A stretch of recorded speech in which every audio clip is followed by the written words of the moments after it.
जो हालात हैं देश के अंदर और देश के इतिहास में, आज़ादी के बाद में कभी नहीं सुना होगा कि 1 साल तक संघर्ष चले, सड़कों पर किसानों को बैठना पड़े, जिनको अन्नदाता कहते हैं। और उन्होंने भी इतिहास बनाया है जिस प्रकार से संघर्षशील होकर के और जिस भावना के साथ में पूरे देश के किसानों को रिप्रेजेंट कर रहे थे। वो मोदी जी व उनकी सरकार के लोग समझ नहीं पा रहे थे।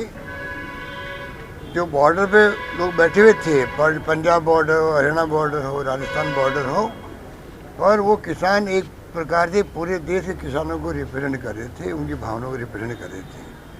वो समझने में ये सरकार फेल रही। इसी कारण से 1 साल गुजर गया और ये संघर्ष चलता रहा, सैकड़ों किसान मारे गए। राहुल गांधी जी को, विपक्षी पार्टियों को राष्ट्रपति से मिलना पड़ा हो, चाहे लगातार संघर्ष में साथ देना पड़ा हो। जब विपक्षी पार्टी बोलती है एक साथ में, तो सरकार को समझना चाहिए कि लोकतंत्र है। लोकतंत्र में जब विपक्ष क्या चाहता है, पब्लिक क्या चाहती है, वो असेसमेंट नहीं कर पाए।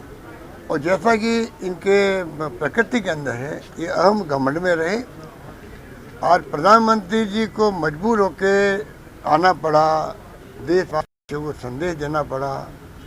3 काले कानूनों को, जिनका हमारी विधानसभा ने पहले ही खारिज कर दिया था, उनके ऊपर उनको वापस लेने की घोषणा करना पड़ी।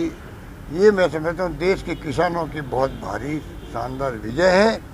मैं अपनी ओर से, प्रदेशवासियों की ओर से किसानों को बहुत बहुत बधाई देता हूँ।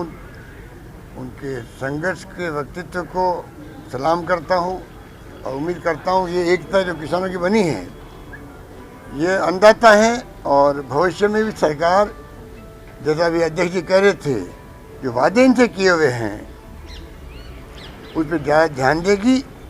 कब इनकी इनकम दुगनी होगी, वादा तो वो था, और 3 काले कानून लेके आ गए जो उनको बर्बाद करने वाले थे। और ये आभार हमें कल रात को मिल गया था, जब यूपी के अंदर अगर मान लो प्रधानमंत्री 3 दिन जाके डेरा डाले, आज से ही चुनाव जीतने के लिए प्रधानमंत्री खुद जाए, और उनके जो राष्ट्रीय अध्यक्ष जेपी नड्डा जी, पूर्व मुख्यमंत्री राजनाथ सिंह जी और केंद्र के गृह मंत्री अमित शाह जी, 3 लोगों को वहाँ पर जो जिम्मेवारी सौंपी गई है संभाग वाइज बूथ मैनेजमेंट की, उससे अंदाज लगा लीजिए कि ये आज का फैसला भी यूपी चुनाव को देख के हो रहा है।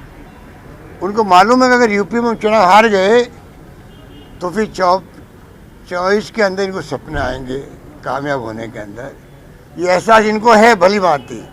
ये तो पूरी ताकत झोंक रहे हैं, जैसे वेस्ट बंगाल में झोंकी थी वैसे झोंक रहे हैं। और पता नहीं वेस्ट बंगाल की तरह अगर झटका लग गया इनको, मैं समझता हूँ उसी भय के कारण से ये सब कुछ कल जो फैसले किए इन्होंने बूथ वाइज मैनेजमेंट की जिम्मेदारी केंद्रीय गृह मंत्री को, बीजेपी के राष्ट्रीय अध्यक्ष को और पूर्व मुख्यमंत्री रक्षा मंत्री राजनाथ सिंह जी को मिले और डेरा डाले प्रधानमंत्री खुद। उसे अंदाज कर लीजिए कि कितनी घबराहट इनके अंदर है।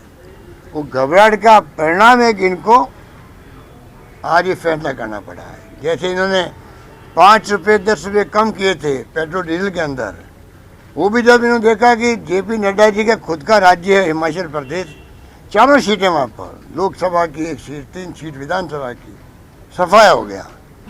राजस्थान में इनकी जमानत जब्त हो गई और 3 4 नंबर पर रहे ये लोग, इनके उम्मीदवार दोनों बाई इलेक्शन में। एक साथ में इनको घोषणा करनी पड़ी 5 रुपये 10 रुपये कम करने की, वो बहुत कम है।